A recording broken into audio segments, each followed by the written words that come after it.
ACL post surgery ACL rehab mistakes. നമസ്കാരം, ഞാൻ doctor Ankit Jose, consultant orthopaedic surgeon, arthroscopy and joint preservation surgeon. ഒരു ACL surgery കഴിയുമ്പോൾ എന്താണ് ഒരു പേഷ്യൻ്റെ എക്സ്പെക്റ്റേഷൻ?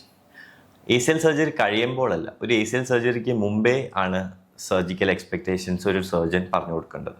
ഒരു ACL ഇഞ്ചുറി വരുന്ന ഒരു പേഷ്യൻറ്റിന് പ്രീ സർജറിയിൽ നിന്നും തന്നെ പേഷ്യൻറ്റിൻ്റെ അവസ്ഥയും പേഷ്യൻറ്റിൻ്റെ പോസ്റ്റ് ഓപ്പ് പ്രോട്ടോക്കോളും പേഷ്യൻറ്റിൻ്റെ റീഹാബും എക്സ്പ്ലെയിൻ ചെയ്ത് കൊടുക്കണം. എപ്പോഴും പേഷ്യൻറ്റിൻ്റെ ഒരു റോഡ് മാപ്പ് നമ്മൾ മനസ്സിലാക്കി കൊടുക്കണം. എന്തായിരിക്കും എല്ലാ സ്റ്റേജസിലും സംഭവിക്കുന്നത്, സർജറിക്ക് മുമ്പേ തന്നെ നോർമൽ സൈഡിൽ സർജിക്ക് എന്തൊക്കെ എക്സസൈസസ് ആണ് വേണ്ടത്.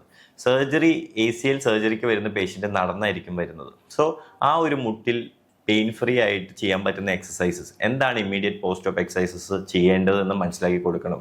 ഒരു ഫിസിയോതെറാപ്പിസ്റ്റ്, ഒരു ക്ലിനിക്കൽ സൈക്കോളജിസ്റ്റ്, ഒരു ന്യൂട്രീഷണലിസ്റ്റ് എല്ലാവരും കൂടെ ഒരുമിച്ചായിരിക്കണം ഒരു പേഷ്യൻറ്റിനെ അഡ്രസ്സ് ചെയ്യേണ്ടത്. എന്നാൽ മാത്രമുള്ളൂ ആ road map to health.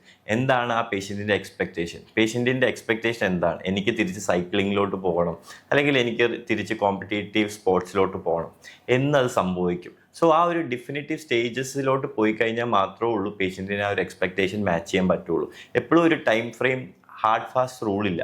May be 9 months 1 year ഇപ്പോഴും ഒരു ടൈം ഫ്രെയിം വേണ്ടതാണ്. ബിക്കോസ് നമുക്കൊരു ടൈം ഫ്രെയിം കൊടുത്തില്ലെങ്കിൽ ആ പേഷ്യൻറ്റിൻ്റെ എക്സ്പെക്റ്റേഷൻസ് മാച്ച് ചെയ്യാൻ പറ്റില്ല. സോ ദാറ്റ് ഡസൻ മീൻ അതൊരു ഹാർഡ് ഫാസ്റ്റ് റൂളാണ്. പേഷ്യൻറ്റ് ടു പേഷ്യൻറ്റ് ആ ടൈം ഫ്രെയിം നമുക്ക് മാറുകയും പേഷ്യൻ്റെ മസിൽ സ്ട്രെങ്ത്തും പേഷ്യൻറ്റിൻ്റെ മസിൽ ആക്ടിവേഷനും വരുന്നതനുസരിച്ച് അത് അങ്ങോട്ട് പ്രോഗ്രസ് ഡിലേ ചെയ്യാനും ആവാം, അത് ചെറുതായിട്ട് ഫാസ്റ്റൻ ചെയ്യാനും പറ്റും.